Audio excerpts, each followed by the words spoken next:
कहा जाता है कि पत्थर में पारस और पक्षी में सारस और गिनती में 11 की बातें कुछ और है। कि पत्थर में पारस और पक्षी में सारस और गिनती में 11 की बातें कुछ और है, और दुनिया में भारत और भारत में बिहार और बिहार में मिथिला की बातें कुछ और है। नमस्कार, आपको स्वागत है हमारे यूट्यूब चैनल संस्कृत वाला में। तो चलिए आज के इस वीडियो में हम जानेंगे मंगलम पाठ का परिचय।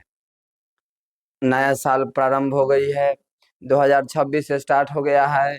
तो 2026 में आप सभी के जीवन में मंगल ही मंगल हो, मैं ये कामना करता हूँ ईश्वर से।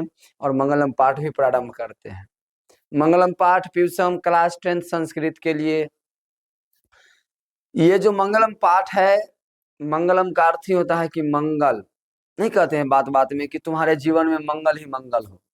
किसी को प्रणाम करते हैं हम लोग, क्या कहते हैं? मंगल हो। और मैं एक बात और बता देना चाहूंगा कि सभी लोगों को अपने घर में, खास करके पूजा घर में, चौपाई जरूर लिखवाना चाहिए। आजकल ये लोग बहुत कम करते हैं। घर बनाएंगे तो क्या करेंगे पता है? चलनी सूप जूता टांग देंगे घर के आगे। वो किसी को अच्छा नहीं लगता है। क्या वो भगवान से ज्यादा शक्ति आप वो जूता चप्पल में मानते हैं? नेगेटिविटी होती है, लेकिन इसके लिए ये नहीं। अरे हमें भगवान पे विश्वास है, आपको डर है। हमारी माता लोग को ज्यादा होता है कि हम घर बना रहे हैं, अड़ोसी पड़ोसी नजर न लगा दे। तो आप बजरंगबली भगवान के, श्री राम जी की झंडा भी लगा सकते हैं उस पे। तो ये चौपाई सभी को अपने घरों में लिखवाना चाहिए। मतलब मंगल ही मंगल इस भवन में हो, इस घर में मंगल ही हो, और अमंगल को आप हरिए प्रभु।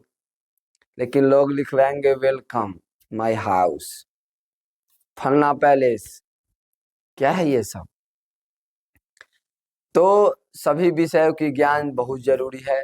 हमें सभी विषयों को पढ़ना चाहिए। आप फिजिक्स पढ़िए, मैथ पढ़िए, केमिस्ट्री पढ़िए, बायोलॉजी पढ़िए, उर्दू पढ़िए, उससे क्या मतलब है। लेकिन संस्कृत का ज्ञान सभी को होना जरूरी है, खास करके हमारे सनातन भाइयों को। ठीक है? तो संस्कृत हमें सिर्फ किताबी ज्ञान ही नहीं बल्कि संस्कार भी देती है। हमारे अतीत इतिहास से जोड़ती है हमें संस्कृत। हमारी परंपरा क्या थी, पौराणिक परंपरा, उसे हमें जोड़ती है ये। तो मंगलम पाठ प्रारंभ करने का एक ही उद्देश्य है कि आप लोग के जीवन में मंगल ही मंगल हो। तो देखिए, ये मंगलम पाठ जो है ये उपनिषद से लिया गया है। किससे लिया गया है? उपनिषद से लिया गया है। और उपनिषद के 5 मंत्र इसमें है।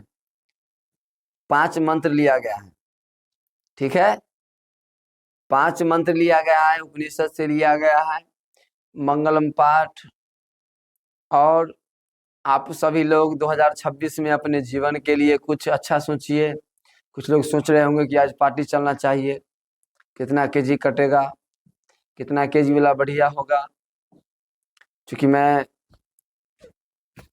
वेजिटेरियन हूँ, तो लेकिन नाम जो बात है सो बता रहा हूँ क्लियरली। सभी लोग मन में सोच रहे होंगे आज भी कि ना, इतना में कुछ नहीं हुआ, शान में भी चलना चाहिए। चलाइए, अच्छी बात है। जिनको जो अच्छा लगता है कीजिए, न मेरे कहने से आप छोड़ दीजिएगा। क्योंकि कहा गया है, और हमारे क्लास 9th में एक चैप्टर थी और उसमें 2 पंक्ति है कि अज्ञा सुखम आराध्य सुख तरम आराध्यते विशेषज्ञ ज्ञान लड़ दुर्विद्धम नरम नरंजति। अज्ञा सुखम आराध्य मतलब अज्ञा होता है मूर्ख, सुखम मतलब सुख से, आराध्य मतलब समझाया जा सकता है। जो मूर्ख है ना, उसको आसानी से समझाया जा सकता है। सुख तरम आराध्यते विशेषज्ञ।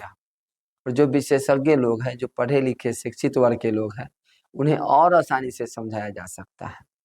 अज्ञा सुखम आराध्य सुख तरम आराध्यते विशेषज्ञ। और कहा गया है कि ज्ञान लड़ दुर्विद्धम अपि नरम न रंजति।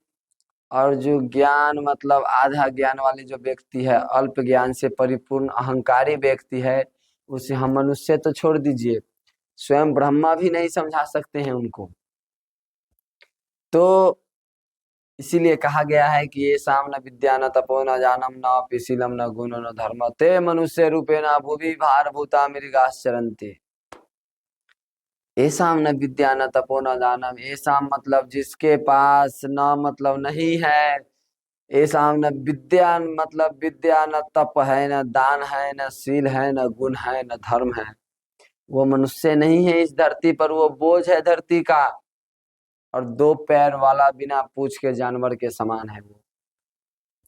तो इसी पे श्लोक कहा गया है कि ऐसा न विद्या न तपो न दानम न अपि शीलम न गुणो न धर्म। शील है न गुण है न दान है न धर्म है, वो व्यक्ति मनुष्य तो है लेकिन जानवर के समान है। किसके समान है? जानवर के समान है। तो आप लोग देर न करें और संस्कृत वाले से जुड़े, संस्कृत सरल भाषा में सीखना है, पढ़ना है। देखिए किताब तो मैं प्रारंभ इसलिए नहीं कर रहा हूँ कि जिनको सिर्फ 10th पास करना है उनके लिए तो बहुत बढ़िया है, लेकिन जिन्हें रियल में संस्कृत पढ़ना है और संस्कृत से आगे कुछ करना है तो व्याकरण का ज्ञान सबसे पहले जरूरी है। इसीलिए हम जहाँ भी स्कूल में भी पढ़ाते थे तो पहले व्याकरण ही प्रारंभ करते थे। जब तक आपको आवासीय अरलवा नहीं सीखिएगा अशनार पढ़ना संभव है आपके लिए। अल्फाबेट एबीसीडी का जो लेटर होता है वो जब तक आप याद नहीं करेंगे तब तक आप इंग्लिश से फॉर एप्पल नहीं पढ़ सकते हैं, संभव है। और रही दूसरी बात, तो संस्कृत सरल भाषा में एक क्रमबद्ध तरीके से नियम पूर्वक अगर पढ़ना है तो हमारे YouTube चैनल संस्कृत वाला से जुड़े। क्योंकि अभी सर्च मारिएगा संस्कृत वाला तो नहीं आएगा सर्च बॉक्स में, क्योंकि नाम चेंज किए हैं। संस्कृत क्लास वाई राहुल सर नाम था, वो बड़ा नाम था, देखने में भी अच्छा नहीं लग रहा था। किसी को बोलते थे सर्च करो तो कहता था नाम भूल जाएंगे हम सर्च करने में। नाम नहीं भूलना है, इसलिए छोटा नाम और बढ़िया नाम दिए हैं संस्कृत वाला।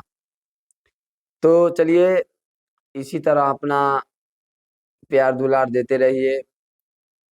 शॉर्ट्स का व्यू तो जा ही रहा है, अच्छा खासा चल जाएगा ही जाएगा, सब्सक्राइबर के हिसाब से ठीक है। और मैं सिर्फ 10th के लिए नहीं आया हूँ, बल्कि ग्रेजुएशन हो, 9th हो, 8 हो, 0 लेवल से लेकर के ऊपर तक के संस्कृत हो। चूंकि मैं मेरे संस्कृत ऑनर्स खुद कर रहा हूँ और मैं इस बार 3rd सेमेस्टर में जाऊंगा, तो सेमेस्टर 1 2 मेरा पूरा क्लियर है। इसीलिए मैं बोल रहा हूँ कि सेमेस्टर 1 2 3 तीनों मैं पढ़ाऊंगा। और ग्रेजुएशन में जो प्रारंभ किए थे प्रभु श्री राम का जो चैप्टर है, राजा दिलीप की जो चैप्टर थी वो खत्म हो गई है।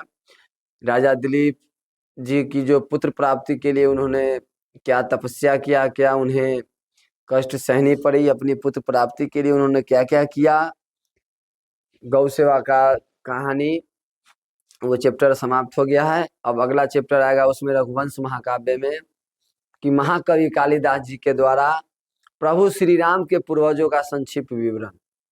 संक्षिप्त विवरण मतलब संक्षेप में विवरण है प्रभु श्री राम के वंशज का। जो भी हमारे प्रभु श्री राम के वंशज मतलब रघुकुल घराना के वो क्या थे, उनका इतिहास क्या रहा है, उनका क्या योगदान था, उनका भाषा शैली, उनकी योग्यता क्या थी, महाकवि कालिदास जी ने बहुत अच्छे से संक्षेप में वर्णन किए हैं। तो 2 ही 3 दिन में वो वीडियो चला जाएगा, प्रभु श्री राम के वंशज रघुकुल घराना का संक्षिप्त विवरण, जो कि महाकवि कालिदास जी के द्वारा रघुवंश महाकाव्य में किया गया है। बहुत ही सराहनीय शब्द उनमें उन्होंने प्रयोग किया है उसमें, जो कि काफी सुनने लायक है, उनमें जानकारी भी होना चाहिए। प्रभु श्री राम के संक्षेप विवरण है रघुकुल के वंशज का, रघुकुल घराना का। तो चलिए इसी तरह बने रहे हमारे वीडियो में, अंत तक बने रहने के लिए बहुत बहुत धन्यवाद। फिर मिलते हैं नेक्स्ट वीडियो में। राधे राधे।